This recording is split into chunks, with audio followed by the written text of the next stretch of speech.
Pois bem, retomamos então os nossos estudos. E por falar em retomamos, para rimar, eu convido você a abrir sua Bíblia em Romanos.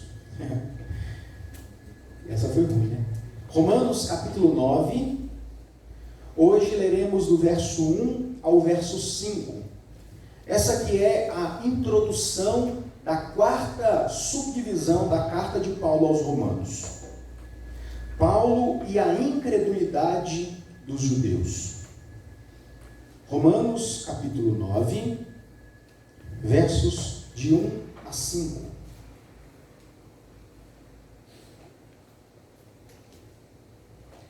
Digo a verdade em Cristo, não minto, testemunhando comigo e no Espírito Santo a minha própria consciência. Tenho grande tristeza e incessante dor no coração, porque eu mesmo desejaria ser anátema, separado de Cristo por amor de meus irmãos, meus compatriotas segundo a carne. São israelitas, pertence-lhes a adoção e também a glória, as alianças, a legislação, o culto e as promessas. Deles são os patriarcas e também deles descende o Cristo, segundo a carne, para o qual é sobre todos, Deus bendito para todos sempre. Amém. Que Deus nos abençoe então nesta jornada pelo capítulo 9. Irmãos, como eu disse, o capítulo 9 começa introduzindo aquilo que nós chamamos da quarta subdivisão da carta de Paulo aos Romanos. Apenas para recapitular aos irmãos quais foram essas subdivisões que fizemos, a primeira delas, nos 3 primeiros capítulos, Paulo está falando do pecado e da sua consequência. Paulo fala que gentios estão separados de Deus por causa do seu pecado. Depois aponta para os seus compatriotas judeus, dizendo que igualmente são pecadores. E no capítulo 3 ele conclui dizendo: todos pecaram. E portanto, todos nós carecemos da glória de Deus. Na sequência, Paulo aborda a justificação. Isto é, como pecadores miseráveis, afastados da graça de Deus, da glória de Deus, alcançam a salvação. Como pessoas neste estado de escravidão podem ser transformadas em pessoas justificadas. É assim que Paulo então nos apresenta a doutrina da justificação, que consiste basicamente, de forma muito superficial, em Deus atribuir os nossos pecados em Cristo, a Cristo, e o sacrifício de Cristo, a justiça de Cristo, Deus atribui, Ele imputa àqueles a quem Ele desejou salvar. De sorte que aqueles que são objetos específicos do sacrifício de Jesus Cristo, ou seja, aqueles que ouvem a palavra de Deus e que são chamados pelo Espírito Santo e são convertidos a esta fé, são declarados justos. É interessante quando nós paramos para pensar um pouco a respeito disso, e nós já mencionamos tudo isso ao longo dos últimos estudos, mas é belo demais quando nós paramos para pensar a respeito de como Deus, na sua infinita superioridade, desejou nos salvar. Nós estávamos condenados. No capítulo 8, Paulo vai dizer: quem intentará acusação contra os eleitos de Deus? Porque se Deus os justificou, já nenhuma condenação há para aqueles que estão em Cristo. É maravilhoso demais esta linda doutrina de como Deus nos justifica. Bom, então vamos lá. Em primeiro lugar, pecado, afastamento de Deus, depravação total do coração humano. Depois nós lemos e estudamos a respeito da justificação, que é como Deus transforma pecadores escravos em libertos e salvos, filhos, herdeiros, co-herdeiros com Jesus na glória celestial. Por fim, na terceira parte, Paulo diz então quais são as consequências práticas, visíveis desta justificação. Ou seja, Paulo trata de santificação, de andar no Espírito. Se nós somos libertos por Jesus Cristo, não podemos viver como escravos do pecado. E aí Paulo então nos propõe muitas reflexões a respeito de andarmos no Espírito, que significa buscar a presença de Deus, dependendo de Deus. No final do capítulo 8, Paulo fala então a respeito das provas, das dificuldades, da dureza dessa vida, como sendo a certeza do amor de Deus para nós. E ele conclui o capítulo 8 dizendo: quem nos separará do amor de Cristo? Será tribulação, angústia, perseguição, ou fome, nudez, perigo ou espada? Quem nos separará do amor de Cristo? E ele conclui dizendo: porque eu estou bem certo, capítulo 8, verso 38, que nem a morte, nem a vida, nem os anjos, nem os principados, nem as coisas do presente, nem do porvir, nem os poderes, nem a altura, nem a profundidade, nem qualquer outra criatura poderá separar-nos do amor de Deus que está em Cristo Jesus, nosso Senhor. Uau! Nada pode nos separar do amor de Deus. É com esta fala que Paulo então introduz as palavras que nós acabamos de ler. Parece que Paulo muda de assunto aqui, mas na verdade o que Paulo faz é se antecipar a objeções, dúvidas e questionamentos que eram plausíveis, do tipo: se nada pode nos separar do amor de Cristo, se Deus é fiel em cumprir as suas promessas, teria a lei de Deus, as promessas de Deus, falhado para com os judeus? Porque perceba, em toda a carta de Romanos, Paulo não fala mal da lei, mas poderia ser assim interpretado por aqueles que estavam debaixo do jugo da lei. Paulo está o tempo todo falando da lei e apontando para Cristo. Por isso que ele se detém, às vezes, em ensinar, em esclarecer alguns pontos importantes. E aí, quando um judeu, e nós precisamos nos lembrar disso, Paulo está escrevendo para a igreja de Roma, mas ali haviam muitos judeus que haviam se convertido ao cristianismo. É por isso que Paulo faz menção de eles e nós, dando conta de nós quanto judeus e nós como cristãos, dependendo da colocação. Então haviam ali judeus, e talvez o judeu pudesse então parar e pensar: Paulo, algo nessa história parece não fazer sentido, porque se é como você está dizendo que é, e os judeus rejeitaram a Jesus, logo as promessas de Deus falharam para com os judeus. Então Paulo, como um bom apologeta, como um bom pastor, se antecipa a estas objeções. Eu preciso lembrar aos irmãos que Paulo escreve essa carta como uma forma de preparar aqueles irmãos para o receber. Paulo desejava ir a Roma para que a partir da igreja de Roma ele pudesse evangelizar a Espanha. Nós já falamos isso e veremos isso ainda mais no final da carta. Então, ele precisava esclarecer alguns pontos que só seria possível quando ele estivesse presente, para evitar a dúvida até que isso acontecesse, para que rumores pudessem ganhar forma dentro da igreja, não pudessem ganhar forma dentro da igreja. Ele então se propõe a antecipar alguns questionamentos. E aí ele diz: digo a verdade em Cristo, não minto, testemunhando comigo no Espírito Santo e na minha própria consciência. Paulo, no capítulo 9, faz um apelo aqui. Irmãos, imagine o seguinte: Paulo está discursando, falando, e num dado momento, dada a seriedade do que ele está tratando, ele chama o próprio Senhor como sua testemunha, e como o Espírito Santo como sendo aquele que testifica com a sua própria consciência, para dizer: eu sou cristão, eu estou falando a verdade, como uma espécie de maneira que ele se utiliza de chamar a atenção das pessoas para dar ainda mais credibilidade passar credibilidade à mensagem que ele vai dizer. Na sequência, ele então diz o seguinte: tenho grande tristeza e incessante dor no coração. Ele continua, verso 3: porque eu mesmo desejaria ser anátema, separado de Cristo por amor de meus irmãos, meus compatriotas, segundo a carne.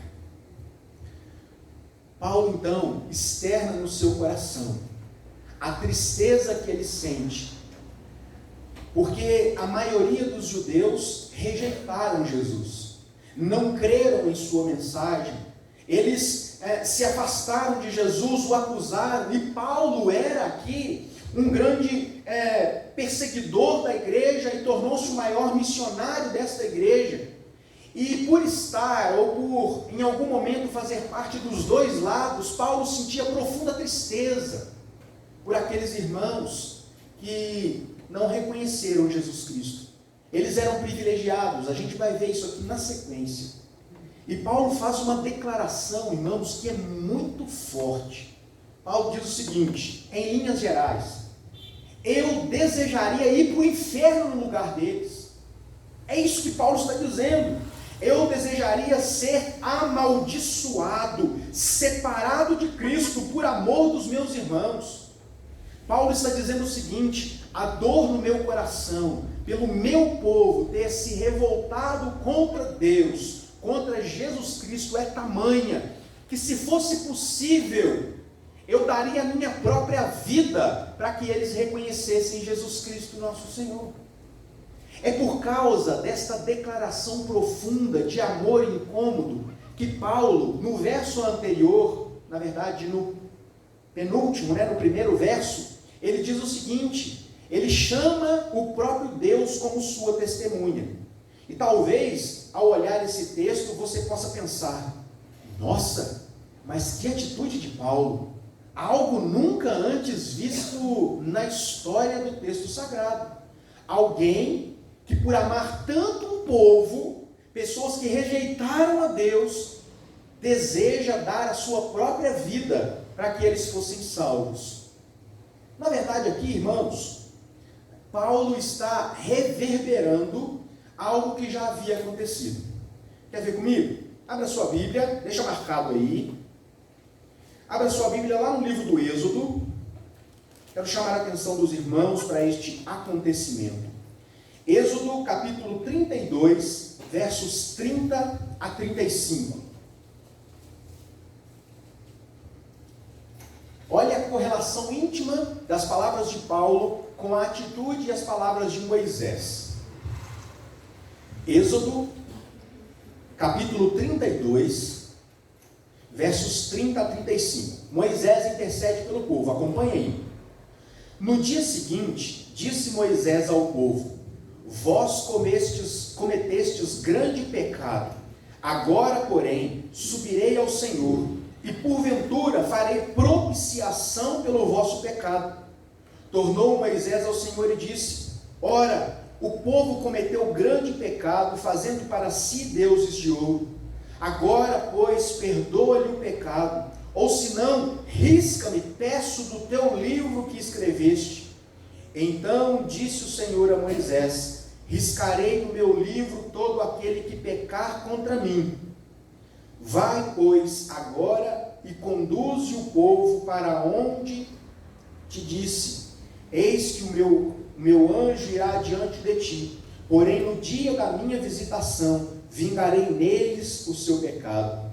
Feriu, pois, o Senhor o povo, porque fizeram um bezerro que Arão fabricara. Moisés chega para Deus e diz: Senhor, deixa eu morrer no lugar desse povo, me afasta da tua presença. Moisés desejava servir de propiciação, de sacrifício no lugar do povo, e Deus diz: eu vou me vingar, só não vai ser sobre você. Só para inteirar os irmãos, o povo havia saído do Egito, eles estavam num lugar, Moisés sobe ao monte para falar com Deus, Deus se revela de forma teofânica a Moisés, entrega a sua lei, o seu código moral, a lei que deveria reger a forma que o povo adora a Deus e se relaciona uns com os outros. Mas quando Moisés ainda estava lá, Deus fala para ele: Moisés, volta lá que já deu ruim. Porque o povo estava longe de Moisés há 40 dias e 40 noites e pensaram: Moisés deve ter morrido para lá. Ele não voltou ainda. Vamos fazer o seguinte: vamos fazer deuses para nós e vamos dizer que foram esses deuses que nos tiraram da terra do Egito. Dito e feito. Eles recolheram ouro, produziram para si um bezerro de ouro, adoraram, fizeram festa. Quando Moisés viu aquela situação, quebrou as tábuas da lei, se indignou contra o povo, e ele diz ao povo: fiquem aí, eu vou subir lá de novo, vou conversar com Deus, e talvez Deus perdoe. Eu vou pedir para que Deus me puna no lugar de vocês, para ver se há salvação para vocês. E então, meus irmãos, Moisés vai e pede para Deus, para morrer, se fosse o caso, no lugar do povo, como propiciação, como sacrifício. E Deus diz: você não. Sabe por quê, irmãos? Só existe um sacrifício que é suficientemente capaz de remover culpa, de remover pecado. Apenas o justo, sem pecado, nascido de mulher, perfeito, perfeitamente Deus, esvaziando-se da sua glória, enchendo-se de humanidade, entregando-se como ovelha muda diante dos seus tosqueadores, é que poderia haver de fato remissão de pecados. Então a gente percebe aqui, voltando já a Romanos, a gente percebe nas palavras do apóstolo Paulo que ele está, como Moisés, reverberando o seu sentimento para com o seu povo. Moisés sentia por aquele povo. Paulo também estava profundamente entristecido por causa do afastamento dos judeus. E aí ele conclui, no verso 4 ele diz: porque são israelitas. E aqui o termo israelitas refere-se à etnia. Paulo está mencionando os israelitas como sendo descendentes de Abraão, dos patriarcas, Abraão, Isaque e Jacó. E aí, Paulo agora, no verso 4, faz menção de alguns privilégios que aquele povo, enquanto etnia, recebeu. Sim, irmãos, o povo de Israel foi um povo privilegiado. Deus formou um povo a partir de Abraão, para que a partir deste povo, famílias do mundo inteiro fossem benditas diante do Senhor, como de fato aconteceu, porque a palavra de Deus não volta atrás. No entanto, por ter havido rejeitado o Senhor, Israel, enquanto etnia, perdeu, não considerou tais benefícios.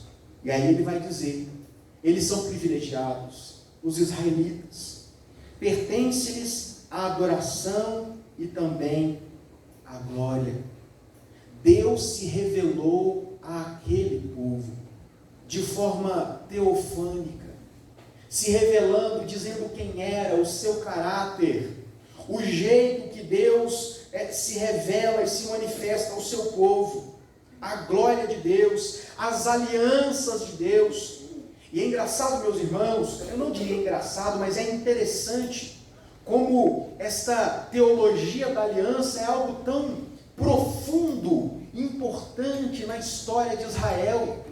Porque imagine só, o Deus que cria todas as coisas, do nada, ex nihilo, com o poder da sua palavra, ele decide se amarrar a um povo. É exatamente este o conceito de aliança. Deus decidiu se amarrar a um povo. Como assim? Fazendo compromissos que Deus não tornaria atrás. Deus disse que salvaria, Deus salvou. Deus disse que puniria, porque uma aliança envolve compromissos e responsabilidades de ambas as partes, e ele puniu. Então, o povo de Israel foi objeto de alianças com Deus. Algumas a partir de Israel que nos alcançam, outras específicas que abençoavam tanto aquele povo. A legislação, irmãos, foi por meio de Israel e de forma específica no contexto que nós lemos em Êxodo, que Deus concedeu a sua lei. Nós já falamos isso, mas pense, o que é a lei de Deus, senão o próprio Deus dizendo ao povo como eles deveriam viver e agradar ao Senhor de todas as coisas. Então, por meio da lei, o povo tinha um caminho, tinha um norte. Nós devemos nos dobrar diante do Senhor e reconhecer que nós precisamos dele. O povo amou a lei mais do que o Senhor da lei. A eles pertencem o culto e as promessas. Irmãos, imagine quão privilegiado era aquele povo por poder em peregrinação dirigir-se ao templo, participar das festas, participar das cerimônias, dos sacrifícios que agradavam a Deus, que estavam previstos na lei cerimonial. Imagine o privilégio de ser objeto das promessas de Deus, que Deus cumpriu cabalmente cada uma delas. Deles são os patriarcas. A gênese do povo de Deus se deu em Israel. Talvez, imagino que os irmãos saibam, mas talvez você ainda não saiba a origem do nome Israel. Israel nasceu de quem mesmo? Jacó. Abraão, Isaque e Jacó. Israel. Os filhos de Jacó, as tribos de Israel. Então percebam, meus irmãos, como a história dos israelitas estão profundamente ligados com a revelação de Deus, mas o povo se afastou de Deus, perderam estes privilégios. Imagine para um judeu pensar que a descendência do próprio Cristo vem deles. Jesus, o sacerdote que não descende da tribo de Levi, completamente diferente, totalmente outro, da tribo de Judá, descende de um povo que se afastou do Senhor. E aqui o texto conclui com uma afirmação muito importante. Eu vou trazer essa afirmação e fazer aqui algumas poucas aplicações para encerrarmos. O texto conclui dizendo o seguinte: descende de Cristo segundo a carne, ou seja, fazendo menção ao seu nascimento, à descendência do seu pai José, o qual é sobre todos, Deus bendito para todos sempre. Amém. Irmãos, este é um dos poucos textos que de forma explícita, clara, inequívoca e irrefutável declara Jesus Cristo como sendo Deus. Deus. Outros textos, a Bíblia toda diz isso, mas por inferências, de forma indireta, fazendo menção a outros textos. Este texto aqui, de forma muito específica, e não são muitos textos que falam de forma tão clara como aqui, forma literal como aqui, que Jesus Cristo é Deus. Grife aí na sua Bíblia, quando seu amigo testemunho de Jeová disser o contrário. Ou nós acatamos versos como este, ou eles estão errados, equivocados quanto a Jesus Cristo. Ditas estas coisas, eu gostaria de chamar os irmãos a atenção para algumas reflexões importantes. A primeira delas, que me salta aos olhos, é a preocupação do apóstolo Paulo para com os perdidos. Irmãos, fica claro para nós a tristeza de Paulo em considerar aqueles que estão afastados do Evangelho. E sabe o que isso tem a ver conosco? Nós precisamos ter este mesmo sentimento para com as pessoas que estão afastadas do Deus da aliança.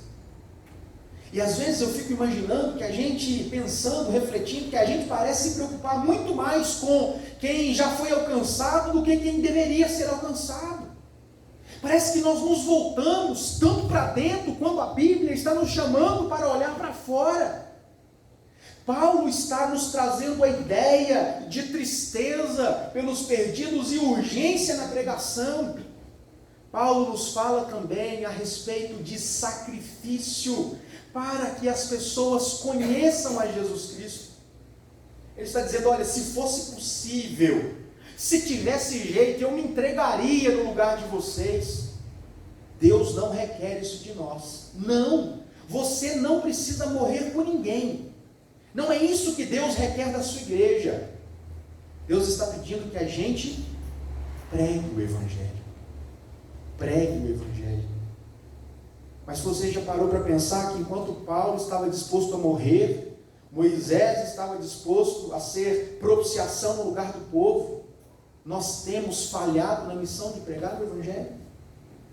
Pessoas estão vivendo escravizadas, e isso não é bem uma vida, né? Estão empurrando com a barriga, afastadas, longe de Deus.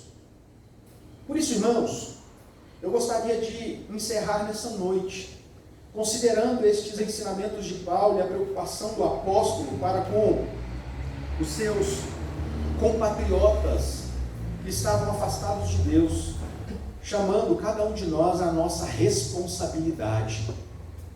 Porque Paulo faz menção do povo de Israel ter sido privilegiado, não é? Por todas aquelas coisas que ele citou aqui. Nós também somos um povo privilegiado, porque o Evangelho de Jesus chegou até nós. Nós temos esta mensagem de salvação. Nós somos responsáveis por esta pregação. E sabe o que é mais interessante? Nós seremos responsabilizados por esta pregação. Que Deus nos ajude, irmãos, a sentirmos tristeza por aqueles que estão perdidos, afastados, longe de Deus, e a sentir amor pelo Evangelho, a ponto de estarmos dispostos a não de dar a nossa vida, mas de dar um pouco mais do nosso tempo, um pouco mais das nossas orações, um pouco mais dos nossos recursos, enfim, um pouco mais da nossa vida, para que as pessoas sejam alcançadas pelo Evangelho. Porque sabe, nós podemos até nos eximir desta responsabilidade momentaneamente, mas essas pessoas serão alcançadas, se não por nós, por outras pessoas mais fiéis do que nós. Que esta não seja a nossa realidade, que nós possamos, apesar das nossas falhas, buscar de todo o nosso coração, nos incomodar com os perdidos, levando a mensagem do Evangelho. Nos preocuparmos com os outros, porque isso é eclesiologia, mas pararmos ou olharmos menos para dentro e começarmos a olhar um pouco mais para fora também. Que Deus assim nos abençoe, em nome de Jesus. Vamos orar? Deus querido, nós te agradecemos por tua palavra, te louvamos, ó Deus, por cada um dos ensinamentos que nós podemos aprender com ela. Pedimos, ó Deus, perdão ao Senhor, porque em muitas áreas, em muitos momentos, fases, como igreja, temos falhado, Deus, na missão de levar o teu Evangelho às pessoas. Ó Deus, que o Senhor traga tristeza ao nosso coração por ver a perdição dos nossos compatriotas, as pessoas que estão à nossa volta, longe do Senhor, que muitas vezes não nos incomodamos em pregar o Evangelho. Ó Deus, nos perdoe, Pai. Peço, Pai, que o Senhor faça de nós uma igreja relevante, não por nós mesmos, mas para a Tua glória. Que o Senhor nos ajude a amar, ó Deus, os perdidos, amar o Teu Evangelho mais do que a nós mesmos, mais do que os nossos interesses. Que o Senhor, ó Deus, nos faça missionários, ó Deus, comprometidos com a nossa missão. Que a justiça do Senhor, ó Deus, se revele aos perdidos. Que a Tua igreja seja usada como instrumento de transformação e de plantação do Teu reino aqui, em nome de Jesus. Amém. Deus abençoe, meus queridos irmãos. Quem não pegou o panfleto do manifesto, é só pegar comigo aqui. Com todos na paz do nosso Senhor Jesus Cristo.